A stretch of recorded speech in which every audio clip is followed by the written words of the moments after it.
إن الحمد لله نحمده ونستعينه ونستغفره ونعوذ بالله تعالى من شرور أنفسنا ومن سيئات أعمالنا. من يهد الله فلا مضل له ومن يضلل فلا هادي له، وأشهد أن لا إله إلا الله وحده لا شريك له، وأشهد أن محمدا عبده ورسوله. يا أيها الذين آمنوا اتقوا الله حق تقاته ولا تموتن إلا وأنتم مسلمون. يا أيها الناس اتقوا ربكم الذي خلقكم من نفس واحدة وخلق منها زوجها وبث منهما رجالا كثيرا ونساء، واتقوا الله الذي تساءلون به والأرحام إن الله كان عليكم رقيبا. أما بعد، فإن أصدق الحديث كلام الله، وخير هدي محمد صلى الله عليه وسلم، وشر الأمور محدثاتها، وكل محدثة بدعة، وكل بدعة ضلالة، وكل ضلالة في النار. براني برزم بإذن إخوان جمعيش بردوام بين لتفسير كردني سورة ملك. أجن بچن آياتي ترك الله سبحانه وتعالى چن تحدايك كابو إنسان كان وچن شتيكش بيني إنسان كان أخاته. قشتين بو آياتيك الله سبحانه وتعالى فرميت لباشوي أجر لبيرتان بيت لو تاري رابر دوا باسي يومان كرك أخوي جورا باسي يمزو يومان بو كاك الله سبحانه وتعالى بو ماني مسخر كردو واتوانين بسريا بقرين ودسكوت رزقك بدز بيني بمال منالمان وباشان اتواني تايا سفر بكيتو بقريتو هشتك لوانيك الله سبحانه وتعالى رقي بيدا وحلالا لزبيا انجامي دي باشوي كخواي جورا باسي ام نعمتي بو مانكر لباش او افرميت أأمنتم من في السماء أن يخسف بكم الأرض فإذا هي تمر. اینجا باسی ئەومان بۆ کات لە دوایەوەی کە خوای گەورە زەویەکی پێمان بەخشیوە، ڕزق و ڕۆزی بۆمان دابین کردووە، بەڵام لەگەڵ ئەوەش ئاگادار بن ئەی ئەوانەی کە ئیمانتان هێوناوە و ئەوانەی کە موسڵمانن تێبفکرن و بزانن ئەمین مەبن لەوەی کە خوای گەورە ڕەنگە لە ئاسمانەوە غەزەبی خۆیتان بۆ بەسەرا ببارێنێ بە هۆکاری ئەو تاوانانەی کە ئەنجامی ئەدەن، ڕەنگە غەزەبی خۆی ببارێنێ بەسەرتانە و خوای گەورە پرسیار لە ئینسانەکان ئەکات، پرسیارێک کە ئێمە بێدەسەڵاتی لەوەی کە جوابی ئەڵڵا بدەینەوە، بەڵام بۆ ئەوەی مێشکمان و ئەو هەست و شعورەی کە هەم ئەنە ئەڵڵا بیجوڵێنێ بەوەی کە فەرمێت ئایا ئێوە ئەمینن لەوەی کە خوای گەورە لە ئاسمانەوە عەذابی خۆیتان بەسەرا نەبارێنێت؟ أأمنتم من في السماء أن يخسف بكم الأرض لأسمان وعذابتان بو ببارينه وأم زويي كي وأيبين توشي خسف وتوشي لناوچون به توشي داخلان بيت يقبو ملرزيكي بسيط. أجر لولاتك وشارك بدات خلشي جياني النامني همي أترسي جاري وهي كس ناويني لمالكي خويا بخوي لدروا أخوي بلام خوي جورا فرميت إيو أمين لويك الله سبحانه وتعالى لا أسمان وعذابتان بونا نيلتو وأم زويك لجيرتان آيا بناخي زويان إيبات لكاتيكا بو قوماني بيشو أما بوا بلام أمتي محمد صلى الله عليه وسلم كبيغمبري خوايا بارزراون لم عذاباني كبيك جار هميان لناودا أويش بدعاي بيغمبري خوا صلى الله عليه وسلم كأفرمي دعام كرد داوام لله كرد كقومكم بيك جار لناو نبات خواي قول دعاكم يقبول كرد أقر نابرايان والله أو فعلانيك لنا أمتي إسلامها هي لم سردميا بروان بيبكا هر أوانا بول لنا قوماني بيشو ترى كالله سبحانه وتعالى لنا يعني برد قول أو هشتري بويان ناردو بيغمبركيان أمري بيان كردكا أو هشتري نكوجنو يعني شون بلي دزديجي نكنا سريا كرديان استاش همو أوشتاني كالله سبحانه وتعالى أو سنوراني كبوماني داناوا خلشي إيمان دار ومسلمان زوري شيء أي بزينت بنمونا قومي لوط أو صفاتاني لقومي لوط هابون زوري شي لنا وخلشي هاي بناغرم بخواي جورا كجورترين صفاتيان أو بوكا نير لقل نيرا جوتبو السايبين بچاوي خومان بناوي جيو بناوي نازانم هاورا قسوازو أبارزرينو ريقايان بو أكريتوا كالريقاء نير لقل نيرا جود بيت ودا بزبو فعلكاني تركا هيان بو بنمونا هندك كان كليانا وارد بو بنمونا كوتر بازيو يعني بياي وان تيابو خليكي شر الصق وشر كو شر كالشير وهاكو مالشتيك بنكا أما صفات قومي لوتا إتو إيمان دارو مسلمان شون أبي وتيابي جاء إساش عبينين لنا وخلجيا جاري وهي كابرا أشد شيخانة قداني شدوك وشري بيكا دوك الله شر شري بيكا يعني صقيا كبادو للرؤية وبشرين قايم به شرب الصقيا ككات أما أنا همي صفات قومي لوط كباس كراون كحيوانات كان أداء شرو أما بكون منيشي بتشوك إن جاب رابو خوانا خاصة بموضوعي جود بني بياو لقل بياو أو يكبي أو تريلي واطا أما يشكل صفات كان قومي لوط بو وقومكاني تر سبحان الله كاتي سيري أمتي إسلاماكي لمرويا سيركي ورد همو أم صفاتانا لنا يعني رنجي داوته بشيوازك بقانون وبياسا وببرنامج لولاتاني كفروا هديتنا ومسلمانا كبهم أمش براستي جيجاي خما وجيجاي خفت براستي إن جاء الله سبحانه وتعالى فرميت فإذا هي تمور يعني لرزيكي تن خواهي قولا فرمي أمين لويك الله سبحانه وتعالى تشب من لرزيك تانكات توشی بووە لەرزەیەکتان نەکات تووشی زەوین لەرزەیەکی گەورەتان نەکات ماڵ و کۆشک و تەلارەکانتان بەسەریەکا بڕوخێت پاشان ئەفەرمێ ئەم ئەمینتم من فی السەماء ئەن یورسل عەلەیکم حاصبا پاشان ئەفەرمێ دووبارە خوای گەورە پرسیارەکاتەوە ئەی ئەمینن لەوەی کە الله سبحانه وتعالى گەردەلوول و باهێکی بەهێزتان بۆ نەنێرێ و لەناوتان نەدات کێ هەیە لە نەفسی خۆی ئەمین بێت کێ هەیە لە وڵات و شارەکەی خۆی ئەمین بێت لبران عذابي الله سبحانه وتعالى جاء بيبزاني هو كاري عذابك تيا بريتيا يكم خالك لويك لهر ولاتك حكم ببرنامج اخوانكنا واروها الشرك خرافيه بلاو بو لنا وخلشيها ضل نيابا امي كم سبب بو اخوي جورا لناويان ببات وباشان دابزي بو صفاتاني تر كباسمان كر كلام رويا ابنين بچاي خومن يرسل عليكم حاصبا يعني قردلولك لقل يا لم بردي لقل خويا هالقرد بيت كقوماني بيشوهندي كان أولا ناوتون بنا أقرب الله سبحانه وتعالى باشا فرميه فستعلمون كيف نذير كواتبنا يعني برزم منو توي مسلمان ومنو توي إيمان دار بيويسا أما آياتاني قرآن كبومان باس أكريت ضمان دار صلاة شيء بچي بويل مالكي خوتا حكمي خواجه بجيكا ودور كورا لوش تانيك الله سبحانه وتعالى حرامي كردوا والنزيق برولوانيك أخوائي جورا لقل بيغمبرك عليهم الصلاة والسلام أمنيان بيكردوا همو بيغمبران وباشان بيغمبري خومان بشوازيك لسرديني إسلام بيت باشان الله سبحانه وتعالى فرميت ولقد كذب الذين من قبلهم فكيف كان نكير إن جاء دواي ويك أماني باسكر دي الله يفرمو سيري قوماني بيشوكن بزانا الله سبحانه وتعالى أم قوماني تشولنا وداوا ككاتيك سنورة كاني الله يان بزانوا فكيف كان نكير واتقوراني حاليا لباشوا بوخرابو لناوچون قومي نوح همو ما نزانين وبيسومانا نوح عليه الصلاة والسلام لقلو تن كسيك باوريان بيناو ككمينيك بن براني برزم سبحان الله كاتي سيري هر بيغمبرك كيلا بيغمبران إلا كمينيك دوایان كوتون لسر حق بن زورين لسر باطل بن كاتك سيري آتكاني قرآن شكي هر باسي وان من بوكاكا زورين لسر باطل بويوان نزاني اگر شوينك اگر برنامج خلشي شي زور بدوايا وبو طبعا غير اسلام بيدوابي لسر حقنا زورينا بردوام لقل قمرايان بو لبر اوي حق قرصة كاتك كسيك بمن الله لخوا بترسو حلال بخو كاتي رزقكم حراما قرصة بتوانم دسيلي هالبقرم قرصة براسي بويا جايتر امل شرك وكفر وامانه ودس بيكا تادا بزبو رزق مالكت قرصة انسان بتواني تقبلك بويا بردوام زورينا لسر باطلا قومي نوح عليه الصلاة والسلام بو توفانا لناوچون خواهي قولا همو سرزوي بركل لتوفانك وأويك باوري بينا هنا حتى بكراكي خوي شوا لناوچون سرنجامي شان برو دوزخي كي نبراوي بناقرن بخواهي قولا قومي عاد بخواهي قولا بايكي زور بهيزي بويان نارد بايكي سارد كماويكي زور بردوام بو ماوي هش وحورش بردوام أنبايا بردوام بو حتى هميان وفاتيان كرت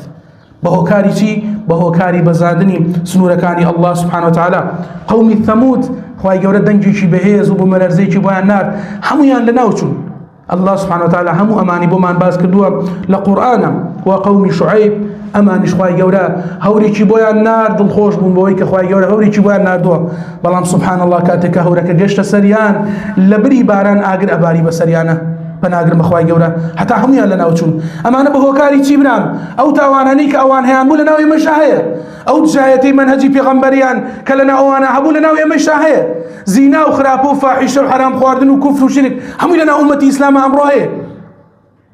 كلنا امتي اسلام هي كوات شايسه وين خواي جورا عذاب من بدات الله سبحانه وتعالى هوريك ما بونانيري بلام توشي قات اخري مانكا توشي نامرتاحي مانكا عالم مزقوتيات شن كسين ولا لم سربو سرت بزام شن كس ضلي ارام اگر خود يشدنا بي ضلت ارام بي براكت نبونا براكت بيموتشيا او وزعي خراف سبحان الله خوي جورا وزعي كي لنا وما ندرس كدو زور بطاقتين جاري وهي كابال ليروا لولاتك زوريني خلقكي ظاهري ام مسلمانه سبحان الله سيركي آوات خوازي بولاتك خلقكي هموي كافرنو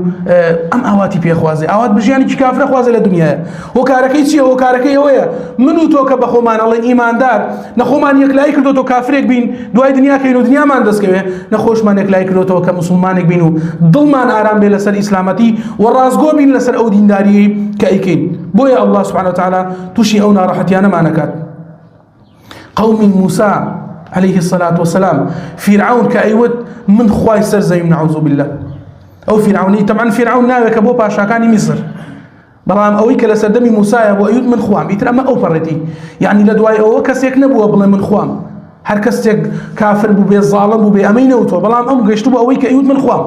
بلام الله سبحانه وتعالى زور بزليلي خوي شركوتو كان إلى أوك يا أخن كان هر أو رباريك أو شانازي بيه وأكردو كوشكي لسدر سكت الله سبحانه وتعالى هر بها من ربار عذابي ده كواتا خواهي قورا فرميت سيري قوماني بيشو كان بزانم چون يان من لناو بردوه بزانم چون لناو چون كواتا برابر إذا كان زور قرنقا إما درس ورقرين لم بسرهاتانی که القرآن باز کراوه بلام درس ورزگرنیک ناکتو وکو بسرهاتک بود بجیرنو جاری و فرنس بچاو تابیت خواه و سری بو باب دی بلام حلمز قوتك سويت درو ایتر همان ایشو همان فعلو همان برنامه نابت باشان الله سبحانه وتعالى فرمید اولم يروا الى الطير فوقهم صافات ويقبضن ما يمسكهن الا الرحمن انه بكل شيء بصير افرمي ايو نابينا سيدي او بالندانا ناكن طبعا ما خواي قورا دعاء وكباسي أو من بوكات لآسمان وعذاب أباريني أتواني عذاب باريني باشان هر باسي آسمان من بوكات كلا آسمان هو كاريك شبو نعمتكاني إنسان كدس يكرد أفرمي سيدي أو بالندانا كان كلا آسمان كان أفرن إلى الطير فوقهم صافات ويقبضن صافات أها كباليان آوار رأقرن هر لو آسماني بالي رأقري ببي أو يبال بجوليني مصافيكي زور أروات خواهي قورا فرمي سيريان كان كاتي كبال را اقرنو با اسمان ارون وو كاتش كباليان كو اكنو رايا وشينين شيء هي ام طيري راقد بلا اسمان اقر رحمي الله نبيت جا سبحان الله سيكا خواهي قورا فرمي ناويك هناويتي لما يتيا افرمي الرحمن كوات الرحمي الله يا اوتيري راقد ولا اسمان واوتيري جاري وابد السبب رزقك ابي بالتخوادنك بو منوتوي مسلمان والرحمي الله سبحانه وتعالى بو انسان كان لسرزبي بلام اگر بيتو انسان كان ايمان داران لسر منهجي في غمر اخوان الرون وهمو تاوانا كانوا هم مسنور كان بزينن هر او اسمان اكريت ببيت السرچاوي عذاب ناغن بخواي قوره بو زور كنيغا ايمو ايوي مسلمان كخومان بإيمان دار أزانين درس لم آياتنا ورقين آخر آية الله سبحانه وتعالى فرميت أمن هذا الذي هو جند لكم ينصركم من دون الرحمن إن الكافرون إلا في غرور أمن هذا الذي يرزقكم إن أمسك رزقه بل لجوا في عتوب ونفور أفرمي أو شيء كخوي كردوا بجندي وبهيزي ايوا بيوي أنازنو واي نشان أداك ايوا أباريزيت جقال الرحمن جقال الله برابر زكم هر شتێک هەیە و کە پێوەی ئەنازی هەر شتێک کە پێوەی ئەنازی با هەموو ئەو شتانێک کۆ بنەوە و بەهی هەموو خەڵکیشەوە با کۆ بنەوە بتوانن من و تۆ لە مردن ڕزگارکەن ناتوانن هەر سوپا و هێزێکت هەبێت هەر جوندیەکت هەبێت ناتوانن من و تۆ بپارێزن لەوەی کە خوای گەورە ویستی لە شتێک بێت کە بەسەرمانە بهێنێ کەواتە ئەوەی کە تەنها سەرشایستەی ئەوەیە پشتی پێ ببەستی و تەنها لەسەر منهەج و بەرنامەکەی بڕۆی بریتیە لە الله سبحانه وتعالى و پێغەمبەرەکەی عەلەیهی الصلاة والسلام غەیری ئەوە باتڵە غەیری ئەوە باتڵە لە دنیاشا سووتت پێ بگەێنێ لە قیامەتا هیچ سووتێکت پێ ناگەێنێ زۆر جار ئەبێتە بار بەسەرتەوە زۆر جار ئەبێتە بار بەسەرتەوە جاری وایە پەناگرن بەخوای گەورە ڕەنگە ئیمانەکەشت لێدا ماڵێ بويا بيويسا لسرمان اقداري ام باسانا بين الله سبحانه وتعالى بوماني باس كردوا اخر ايات ان شاء الله لو تاريدوا ما لخزمتانا بين دعوة كان من الله لتاواني من يوش خوش بيت الحمد لله ثم الحمد لله اللهم صل على محمد وعلى ال محمد كما صليت على ابراهيم وعلى ال ابراهيم انك حميد مجيد اللهم بارك على محمد وعلى ال محمد كما باركت على ابراهيم وعلى ال ابراهيم انك حميد مجيد براني بريزم هل لم آياتيك الله سبحانه وتعالى فرميت أمن هذا الذي هو جند لكم ينصركم من دون الرحمن أو تشين كأواني ابنا سوبايك وأتان باريزن خوان بجندي وسربازية وأزانن يان بسوبايك أتان باريزن وأيان بسرتان بخن جقل الله سبحانه وتعالى پێش 30 ساڵ یان زیاتریان کەمتر ئەوەی کە ئێمە دوێنێ بینیمان ئەو پیاوەی کە ناوی عەجاج بوو هەمومان بینیمان الله سبحانه وتعالى چۆنی زەلیل کرد کوشتنی خەڵکیی بێتاوان لە سزنێکە طبعا ئینسان کە چۆ سزنەوە بێدەسڵاتە بێت تەواو هیچی نامێنێت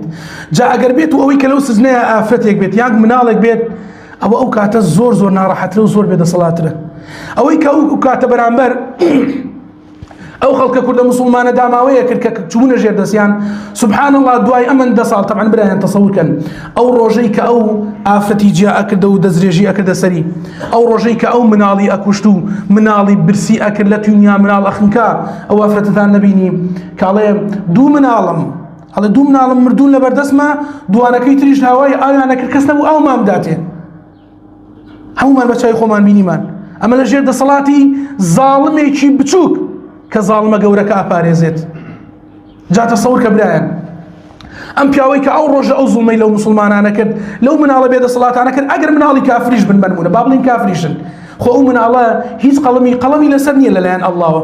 چۆن ئەو عەذابەیە دەی سوبحان الله قەت بیری لەوە نەکردێتەوە ڕۆژێک بێت ئەم سوپا و دەسەڵاتی لەناو بچێت و ئەوە زەلیل بێ و ڕسوا بێت سوبحان الله سیرکە بە هەمان زمانی خۆی محکەمە ئەکرێتەوە بەڵام شایەتەکان ئەوانن کە زوڵمی لیان ئەکرد ئەمە عقوبەی خوایە برایان جا ئەمە دەرسێکە بۆ هەر کەسێک کە هەمان بەرنامەی ئەوی هەبێت هەمان منهەجی ئەوی هەبێت بەخوا قەسەم 20 ساڵی تر 30 ساڵی تر ڕسوا ئەبی بەو شێوازەی کە ئەمڕۆ ئەومان بینی کە دوێنێ ئەومان بینی جا ئەگەر بێت و لە دنیاە کەمێک ئینسان عەذاب بدرێت لەسەر ئەو زوڵمانی کردوێتی ئەگەر تەوبە بکە باشترە لەوەی کە بگاتە قیامەت خۆ لەواچی سەو پیاوە تەوبەشی کردبێت لەواچێت تەوبەی کردبێت بەڵام خوای گەورە زەلیلی ئەکا و ڕسوای ئەکا چونکە زوڵم ناگاتەوە قیامەت زۆر دەگمەنە زوڵم ئەبێ لە دنیاە باجەکەی بدەیت ئەو ئافرەتەی کە مناڵەکەی لێ بڕەکەیت و ئەم کچەی کە دەستدرێژی ئەکەی بەسەریان ئەبێ باجەکەی بدەیتەوە لە قیامەتە گاڵتە نییە بۆیە ئەمە دەرسە بۆ ئێمەی ئیماندار ئەگەر هەمان شتمان هەیە یان خوا نەخواسە هەمان مووقیفمان هەبوو زوڵممان لە دراوسێکەمان کردووە لە کەسوکارمان کردووە لە هەر کەسێکمان کردووە ئەمە دەرسە بۆ ئەوەی هەتا لە دنیای پێش ئەوەی ئەڵڵا زەلیلمان بکات داوای گردن ئازای بکەین و تەوبە بکەین بینی خۆمان و خوا چونکە هەمووی ئەبینینەوە بە چاوی خۆمان برا بەڕێزەکانم تەسەوور کە ئەو کەسانی کە ئەو کاتە چەکدار بوون هەر کۆمەڵێک بوون لە شاخەکان باشە ئەو دەیانی کە ئەوان کۆتاییان پێهێنا و کە ئەیان ڕوخان برا بەڕێزەکەم پڕ بوو لە مزگەوت پڕ بوو لە قورئان ئاخر تۆ بە چ حەقێ دیتە سەر ئەمە طبعا ئەمە نەتەوەپەرستی نییە طبعا من هەر کەسێک نەتەوەپەرست بێ مسڵمانی نازانم بەڵام شانازیشەکەم بۆی کە خوای گەورە بە کورد دروستی کردوم چونکە ئەڵڵا منی دروست کردووە شانازی پێواکەم و ئەگەر کەسێکیش زوڵم کاتە سەرما ئەگەر کورتێک زوڵم بکات یان عەرەبێ زوڵم بکات هەر هەمان شتە جا ئەمڕۆ ئاخیر خاڵکە لە دڵمایە باسی نەکەم دڵمەتەقێ ئەمڕۆ ئەیبینی بە هەمان شێواز خەریکەوەمان لێ دێتەوە طبعا ئینسان نابێ عنسوور بێت عرب و کورد و عەجەم و ئەمانە فەرق نییە ئین ئەکرەمەکم عند الله ئەتقاکم کێ بە تەقوا بێ لای خوا ئەوە بەرزە بەڵام سبحان الله سیرکە ئەمڕۆ هەرنەوەکانی عەجاج و ئەوانی کە زوڵمەکەن بە ناوی گەشتیاریەوە دێنە ئەم کوردستانە برایان هەر یەکێک لێەوە با ئەمڕۆ عیلەکەی باوچێ بۆ سەیرەنگایانە بزانم ئەو عەرەبانی کە دێنە ئەوێ یعنی ئەگەر تۆزێ غیرەت و پیاوەتی تیابێت لە ڕوود نایە خێزان و ماڵ مناڵەکە لەوێدانی هەمویان بە نیوشۆرتێکەوە بەناو ئەو خەڵکەیە گەڕند و بێ لە ڕوئێ وەکو جوانەگە بەبێ ئەوەی نەموڕاعاتی ئەخلاقی خەڵکن نەموڕاعاتی تەبیعاتی خەڵکن نەموڕاعاتی ئەوەکەن کە ئەم خەڵکە مسڵمانە ئەم خەڵکە داپۆشاوە ئەم خەڵکە ئیماندارە کەسێکی ئیماندار و مسلمان ناتوانێت عیلی خۆت بیتە دەرەوە لەم جوعانێ بە هۆکاری ئەوانەی کە داخڵ بوون و دێن بە ناوی گەشتیاریەوە دێن بەڵام هەموو سنوورەکانیان تێپەڕانوە هەموو سنوورەکانیان تێپەڕانوە یعنی تەسەوور کە برا کە ڤیدۆ ئەکات طبعا خوای گەورە ئەم پارچە عەرزەی ڕەوا بینیوە بە ئێمە کە کوردین پێمانی ڕەوا بینیوە برانی بەڕێزم شتێکەیە با لە مێشکمانە بیچەسمێنی ئەو سنوورێکی عێراقەتی ئەو سنووری سعودیایەتی ئەوەی ئیماراتێتی ئەوەی دوبەی هەیەتی هیچی خوا بۆیان دانە ناوە هیچی پێغەمبەر بۆیان دانە ناوە عەلەیهی سەڵات وسەلام بەڕێکەوتنی وڵاتانی کوفر بەهێزی خۆیان توانیویانە ئەو سنوورانە بۆ خۆیان داگیرکەن بۆ خۆیان داگیریکەن سبحان الله سیرکە لە ڤیدۆکانیش کە دایانن قەت دەمیان نایانێ بڵێن کوردستان دەمیان نایانێ بڵێ کوردستان هەر لە شیمالی عێراق سبحان الله يعني حتى بالرواي دانا تو سي شارع فدسوا به ككردي طبعا ما باسي دين ناكين باسي قوميتاكين بلا ما مسؤوليه كهر بس كده دروس كراوا اي بوبو تو اساي بي بو هد بي بوبو من اساي نبي سي شارم هبت بو اساي نبت يعني بو ريتشيم ليت قرتوا لە کاتێکشا کە دیتە ئێرە بە ناوی گەشتیاریەوە کابرا جاری وایە ئێستا بڕۆ بە خەڵکێک بڵێ کە لەو شوێنانەی شەکە کوڕەڵێ با بڕۆ عارە پارەی پێیە عرە پاری پێیە پارە هەموو شتێنی برایانی بەڕزم هەرچەندە دەستیان خۆش بێ ئێستا فێریش بوون لە وڵاتی خۆیان شتە کڕن دێن لێرە پیسەکە جێڵن و ئەڕۆن حیس لێرە ناکڕن دەستیان خۆش بێت حتا بانزیلەکەش بڕۆ سیر کە دوو سێ جلیکانیان داناوە لە دواوە نایکڕن دەستیان خۆش بێت باسەکەم لەسەر ئەوەیە کە ئینسان نابێ عنسوور بێت ئەبێ عەرەب و کورد و فارس و هەمووی خۆش بێ مادام ئیماندار و موسڵمانن حبت هەبێ بەرامبەریان بەڵام کاتی ئەبینی سبحان الله لەژێر ناوی گەشتیاریە خەڵکێک دێتە ئەم شارانی خۆمانەوە حەتی سەیرانجا هەیە لە بەرچاو خەڵک خراوی ئەی تۆ تەسەوور کە برایان بڕۆ لە شوێنێک دانیشە چوار گەنجی کورد ببینە کە نێرگە لاکێشن باشە واللهی کە سەیری عیلەکەی تۆکەن دامەزراون سبحان الله یەکسەر ئەخلاق و ڕۆژتێکیان تایە دەنگی تەزیلەکەیان کزەکەن دەنگ بەرز ناکەنەوە بەڵام بڕۆ سەیری ئەوان کە نیوەیان بەڕووتیە سوڕێنەوە پیاوەکانن بفانی علاقە شۆرتێکەوە سوڕێتەوە بەناو ئەوان هەموو عیلەیە کابراش دێتەوە خۆی بە فیل ناگۆڕێتەوە هۆکارەکەی چییە؟ هۆکارەکەی ئەوەی لە ژێر هەندێ ناوە خەڵک دێت لەوەوە دێت لە سەیرانگاکانی تۆە یا عەلی یا حوسەینێتی ڕەزا و ڕەحمەتی خوا لەو پیاوانە بێت باشە بەبێ ئەوەی هیچ سانسۆرێکیان بۆ دانرێت ئەو کەسانی کە شارەوانی نازانم چییە سەرپەرشتی ئەو شوێنە ناکات بەڕاستی حەقە سنووردانا بۆ ئەمانە بڕیارێک دەربکرێت هیچ کەسێک لە سەیرانگاکانە لە پیاوان بۆی نەبێ بە شۆرتەوە بگەڕێ بەناو خەڵکە بۆی نەبێ بە فاینە عەلاقەوە بگەڕێ کاکە بۆی نەبێت بس سبحان الله كحكم إخوانا أبو أمانة أو الرؤدات إن جاء كابرا أبو خويل وديت جاء تصور كان إسلام سطح هشتايان بربون وطيان ببيع عائلة دين حد زهور دين تصور كان وخويل رتشيجي خويل آفتي كرد بينات سي آفتي كرد كات تشيجي لي بينات بناوي أقريت دواج بخوي أرواته طبعا إما باسي كرد وعرب وفارس وأمانة ناكين وقوتهم هركسيك بلاي منوا قوم برز بيت بلاي من مسلمان نية أقل أهلي مزقوت تجبت بەڵام شانازیەکەی بۆ قۆمی کە خوای گەورە لەسەر قۆمە دروستی کردووە قسەکەمان لەسەر ئەوەیە من و تۆ کە بخۆمان بە ئیماندار و موسڵمان نەزانین لە ژێر ناوی گەشتیاری و هەندێ بابەتە هەندێ سنوور هەیە نەبەزێندرێت